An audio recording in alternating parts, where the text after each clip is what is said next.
check. Check. Ayan, okay po. Magandang buhay po sa lahat. Magandang buhay po. Ayan, so good afternoon po sa lahat po ng ating mga manonood po ngayong tanghali. I'm sure na nagtatanghalian sila, no, Yes, Sir ma'am. Gian? Ayan, so i-comment nyo naman yung inyong mga ulam po dyan. Ayan, so good Gutumin nyo kami. afternoon. Yes, good afternoon, Sir Gian. Ayan. Good afternoon, Ma'am JD. And good afternoon po sa inyo lahat. Meron tayong ano ngayon, Ma'am, no? 6,000 viewers. Ayan. Ayun, hello. Kung nasan man kayo. So, siguro naninibago kayo, no? Si Sir Oo nga. Gian po, yung kasama po natin ngayon sa ating kwentuhan session. Ayan, kasi dahil wala si Sir Eric. Ayan, so kung nasan man sila ngayon ay, ano po, mag-ingat po kayo dyan. Ayan. Nasa business meeting, Ma'am. Yes, meron po silang mga inaasikaso po dyan Correct. sa Manila. Kaya Alright? ako po muna ang sasab ngayon. Ayan. Ano po ito? Hindi ito kwentuhan. Tawanan session lang. Ano? Yes, tawanan session tayo ngayon. Joke lang. Alright, so sige po, umpisahan na po natin. No? Last time, ang ating pong pinag-usapan ay yung pong mga benefits ng pagsali sa kooperatiba. So ngayon ay itutuloy lang naman natin siya, Sir Okay. Gian. Okay, so part 2 po ito nung ating kwentuhan session last time. Ayan po yung mga benefits ng pagsali sa kooperatiba. So ayan po siya kung nakikita natin sa screen. Ayan. Opportunity to become a businesswoman. Ayan. Participation in decision making. Collaboration for business strengthening. Ayan, yung maganda, profit sharing or dividends. Diyan mas Ayan, gustong-gusto, no? pinakatabangan. Oo, ng mga members. Members. Access to goods and services at lower prices. Ayan po. And access to capital or loans. Ayan po yung mga pinag-usapan po natin, no? Empowerment and education. So ngayon, ayan pa, meron pa pala, livelihood and development. So Okay. ngayon na po yung part 2. Oh, tapos na ba, Ma'am? Yun na ba? Yes! Ay, kayo na po yung kwentuhan natin. Ayan. So, Okay. ayan, pa-comment naman din sa ating mga viewers po, no?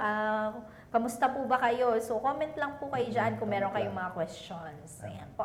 So, yan na. Simulan na natin, Sir Gian. O baka meron din silang ano, no, naisip na pwede nating itapik sa mga kwentuhan, no? Yes. Na-trend ngayon sa market, ganyan, sa Oo, community. tama. Yes po. Para makapagbigay tayo ng mga insights. Yes naman. Ayan. Okay. Sige. So, eto po, yung ating karugtong. So, community-wide progress, sabi po dyan. So, parang hindi lang kasi nagsiserve yung kooperatiba sa co-op, no, within community Correct. nila. So, even sa public, kumbaga, pangkalahatan po ang kooperatiba. Yes. Ito yung mga co-op na maaaring maging daan upang mas mapabuti yung kabuhayan at pamumuhay ng, kumbaga, ng community. For example, dyan yung mga training, seminars, di ba, nagkakaroon ng mga livelihood projects, yung ating mga cooperatives. Kasi ito yung mga ano natin na gawain na maaaring suportahan din ng government. So, yun po yun. Correct. So yun, Ma'am, no? Isa sa benefits din ng pagtayo ng cooperative, yung malawak na sakop niya. Yes po. Widely. Yes, ayan. So, yun nga, yung government kasi, no, minsan mas napapaboran yung mga kooperatiba. Kasi nga, yung purpose nito na makatulong sa community, sa country, di ba? Kasi nakakapagbigay ng kabuhayan, yung mga employment, di Correct. po ba? Ayun. So, yun. Yun po yung isa sa kagandahan ng kooperatiba. So, community-wide progress. Alright? So, next natin dyan ay Human connection and unity. Ayan. Alright. Siyempre, pagdating sa cooperative, talagang sa mga business, kahit naman sa mga businesses, di ba?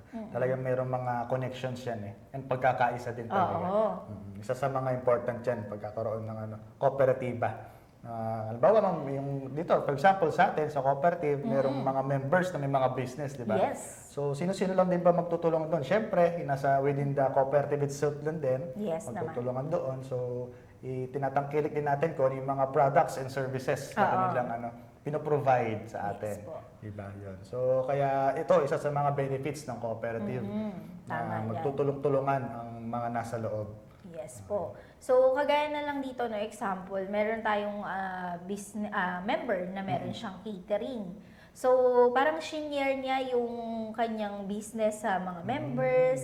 So, pwede po na, kumbaga, kung meron kang mga ibang other related doon sa kanyang catering, kunyari meron kang photo services, di ba? Yung mga ganyan, yung mga souvenirs, invitation, pwede tayo makipag-tie up doon. Para Parang ganun. package na siya, ma'am. no? Oo, package tama. na.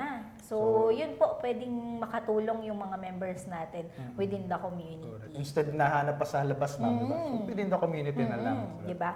Kumbaga, mapopromote din yung mga businesses nga ng mga members natin. tama. Kumbaga, meron ka na kaagad market. Correct. Andun na kaagad yung market mo. So, sila yung maaaring makatulong sa business mo dahil baka meron din silang mga kakilala na nangangailangan ng mga products or services Yes. na pinoprovide mo. So, yun po, magtutulungan lang din talaga tayo dito sa kooperatiba. Correct. Ayan. So, next natin dyan ay, ayan po, high interest on deposit. Di ba? Tama. So, ito ay karaniwan talaga sa mga co-op. Mas mataas ang interest nila. Bakit? Kasi unang-una po dyan ay tax exempt. Correct, ma'am. Yun Yun. isa sa number one. Oo, Kaya- yun. Kaya mataas po compare natin sa banks, di ba? And also, kasi sa co-op, di ba, nagpapautang, nagpapaloan. So, medyo mas mataas nga lang yung interest rate ng mga co-op compared dun sa bank, di ba? Kaya naman, yun din yung kung bakit tumataas yung mga interest ng ating mga members. So, dahil po doon. Kasi ma'am, ano yun naman yan eh. Siyempre, sa members lang din naman siya ibibigay. di ba? So, yung lahat ng mga income na na-receive ng cooperative, bibigay lang din sa mga members. Tama. Kumbaga, Kaya isa sila-sila sa lang din, no? Correct. Kaya mataas ang interest sa mga deposits. Alright, ayan po. So, next po natin dyan ay itong mga affordable na insurance, ano. Dahil kasi yung mga cooperative din ay meron pong mga insurance provider. Kagaya na lang po yung partner po natin, 1CISP. Kasi co-op po sila. And yung claims, kung alam nyo po yung claims, and yan po yung mga kooperatiba din po na insurance provider po. Kumbaga kasi same yung value, same yung purpose, kaya naman mas mababa lang din yung premium niya. Dahil kapag ka-cooperative, group insurance kasi siya karaniwan, di ba? So, kaya mas bumababa yung mga binabayaran or yung premium compare po dun sa ibang insurances. So, meron tayong mga life and non-life na insurance. So, kaya po, in-encourage namin kayo na umattend po kayo ng pre-membership orientation para dun nyo po mas maliwanagan kung ano po yung mga insurances po na yan. Right? In detail, ma'am, no? Oo, yung mga details. Kasi ang usually sa mga group na ganito, ma'am, talaga, no, parang bulk talaga sila. No? Like mga 1CSP, talagang group insurance talaga siya. Talagang Yes. target nila mga cooperative. Cooperative talaga. Para syempre, mas mababa yung premium na makuha. Yes naman, oo. Tama, kaya magandang benefits din yan. Opo. So, yan. So, next natin dyan. Okay. Ito, isa sa mga benefits ng pagsali sa cooperative ay syempre job opportunities. Diba? Syempre kapag may mga pagkakataon na, for example, di ba, merong mga open na business ang mga cooperative. So syempre, sino pa ba ang tutulungan natin diyan? Syempre, mga members. Tama. Di ba? So instead na muna tayo sa labas, so merong mga members na fit doon sa bagong business na nilabas ng cooperative, ay syempre sila lang din natin ang kukuhanin. Oo. Diba? So, para mas matulungan din natin ang mga members natin sa community. Yes Diba? po. So, kumbaga, kung tayo na lumaki na ang iPro Cooperative, magkaroon na tayo ng hospitals, ng schools, resorts, so marami pang ibang mga businesses. So, sino po ba yung kukuhanin po natin dito? Siyempre, kayo pong mga members Correct. natin. Or, hindi na po kayo, sabihin na po natin mga anak nyo po, di ba? Oh, di ba? Generation, next Pwede po kayong generations. mag-refer sa atin. So, yun po yung mga benefits natin as a Correct. member din. Alright? Tuloy-tuloy yung progress, ma'am. Di ba? Maraming mga Doon naman ma-open. kasi siya papunta. Correct. Wala namang ibang pupuntahan to. Yes. Basta, syempre, kailangan po talaga in-encourage natin lahat ng members natin na makipag-participate. Di po ba? Correct. Kaya po sa mga kakandidatos dyan, Yung mga kakandidato po. kandidato po ngayon sa eleksyon. Oo. Ayan. Kaya in-encourage talaga natin, ma'am, na mag-participate ang lahat. Kasi di natin alam Di ba? Yes. Meron tayong i-open na business, like itong darating na October, ma'am, di ba? Oo. I-start na natin ng credit. Credit. So, Kailangan bigyan ng na natin manpower din. correct, oo. Dahil hindi naman na natin siya kakayanin talaga. Oo. So, pero which good problem siya, ma'am. Kasi di ba, parang it's a sign na ano yun eh, na nag-grow talaga. Lumalaki. Na maging sustainable ang ating business. Yes po. Yun. Kasi dahil ang cooperative para sa mga members lang din naman talaga. And sa community. Yan. Wala na po iba magtutulungan kundi tayo lang din. Tayo lang po. Tatakbo po ako sa konsihal. Joke lang, di po tayo tatakbo.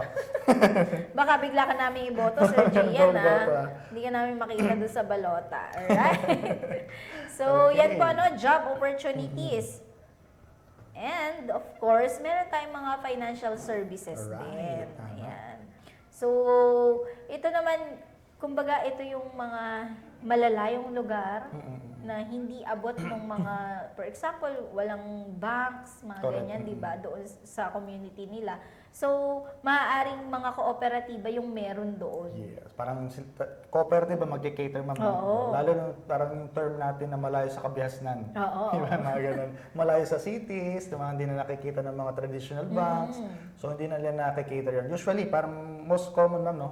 Parang bihira ata yung mga banks na pupunta sila sa mga different locations para i-cater mga ganitong mga tao. Pero ito yung pinaka sa purpose o benefit ng cooperatives. Talagang ito yung mga targets. Sila, Diba? yung Sila mga malalayo.